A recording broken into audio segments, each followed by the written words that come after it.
newer insulins, so the novel long and short acting insulin analogues, the so called designer insulins. Okay, so these designer insulins, novel long and short acting insulin analogues, designer insulins, they were developed through genetic engineering in 1990s. So these designer insulins were developed through genetic engineering in 1990s. So they paved the way for more physiological insulin therapy. So why these newer insulins were more physiological insulin therapy?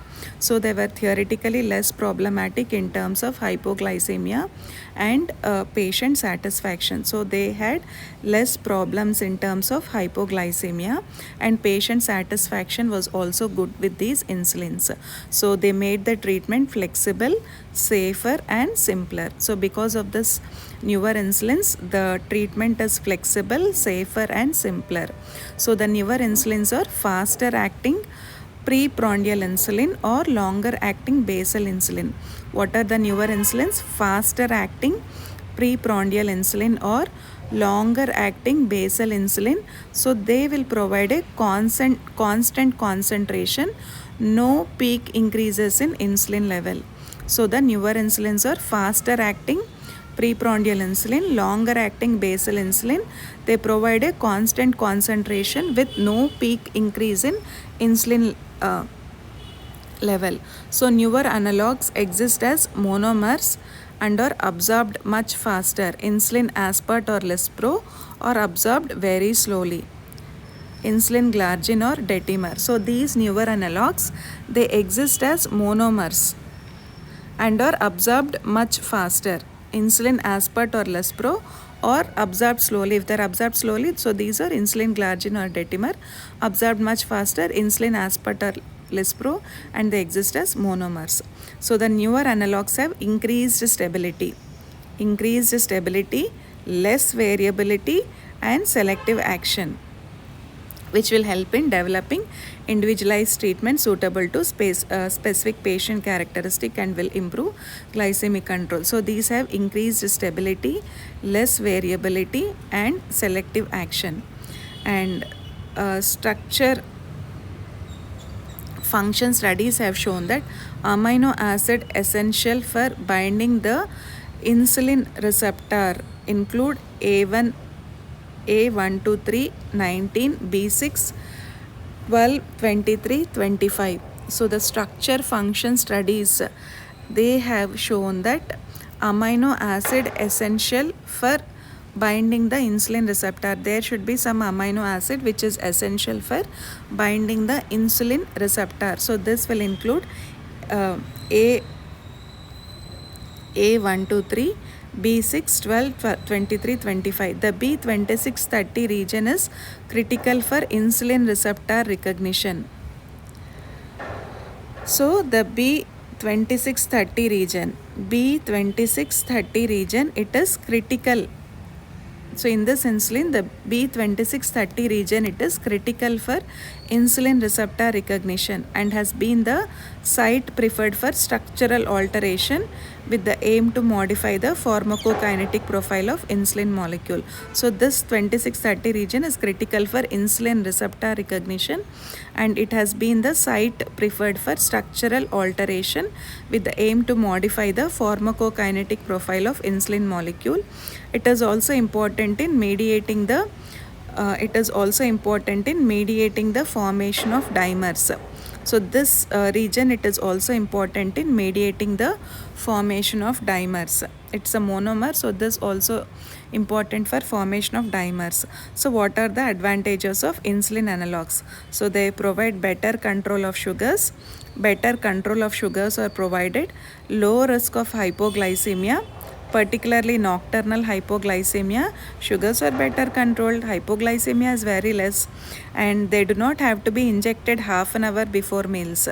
So they do not have to be injected half an hour before meals, and compliance is improved with long acting analogues because we are giving it once a day. Compliance is increased and the need for snacks between meal may be reduced with short acting analogues, and advantages in terms of weight gain, especially with detimer insulin. So this also leads to weight loss, and the need for snacks between meals may be reduced with short acting insulins.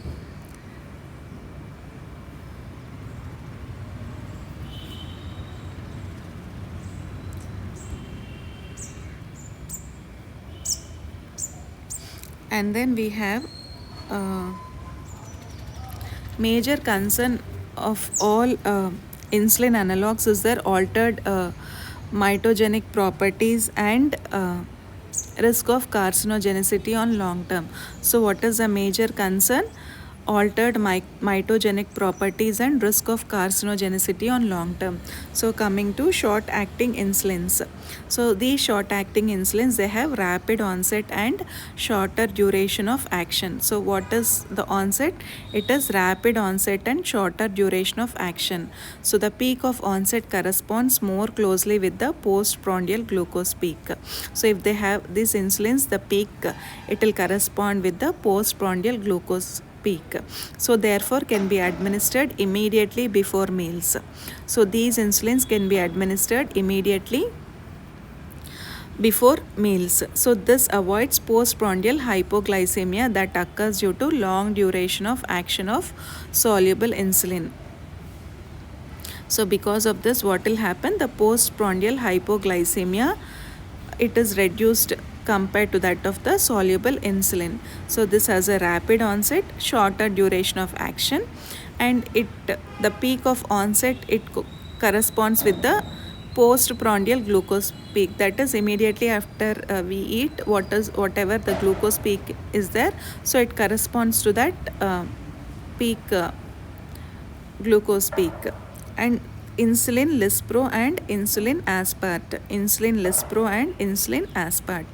so insulin lispro it was the first recommended DNA analog in 1996. Insulin lispro first recommended DNA analog. So it was developed with the aim of improving glycemic control at meal times. So postprandial blood sugar control. So improving glycemic control at meal times. So there is inversion of proline at position 28 with lysine at position 29. So there is inversion of proline at position 28 with lysine at position 29. Okay, and position 29 with lysine at position 29. So this modification did not alter receptor binding but blocked the formation of insulin dimer and hexamer. So this modification, what does it has led to? It has blocked the formation of insulin dimer and hexamer but did not alter the receptor binding. So what happened is, so this allowed larger amount of active monomeric insulin to be available for postprandial or after meal injections. So this blocked the formation of insulin dimer and hexamer. So this allowed larger amount of active monomeric insulin for postprandial or after meal injections. So it also acts rapidly, so it can be injected 15 minutes after meals in patients with type 1 diabetes without compromising the blood glucose control. So because this acts rapidly, it can be injected 15 minutes after meals.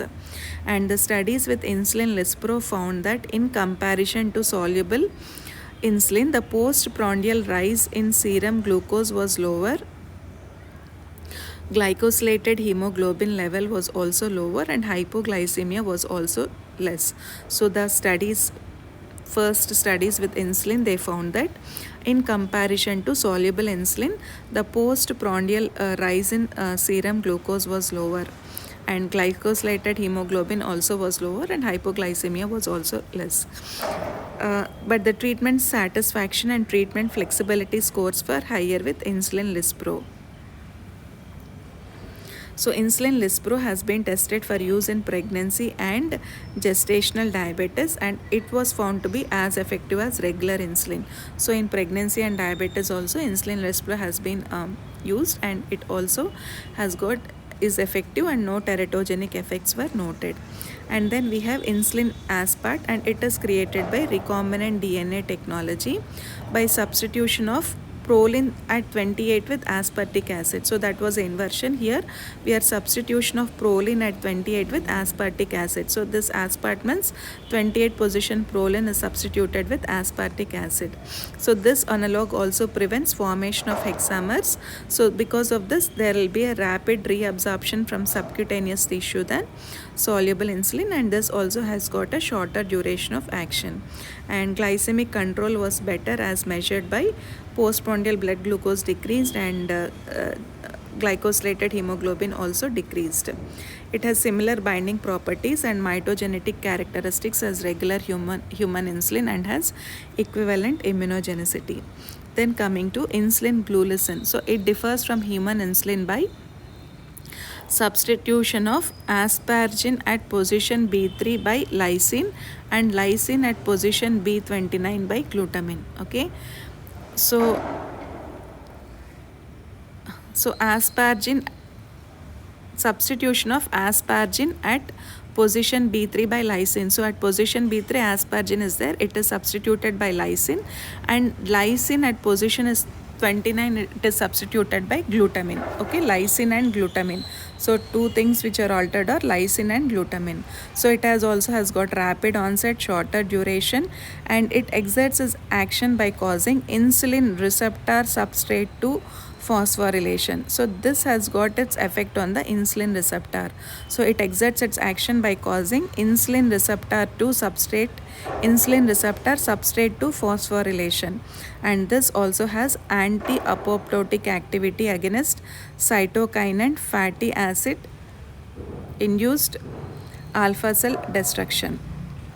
So this also has got anti-apoptotic activity against cytokine and fatty acid induced alpha cell destruction.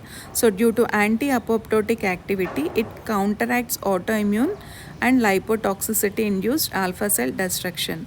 So this also has got anti-apoptotic activity.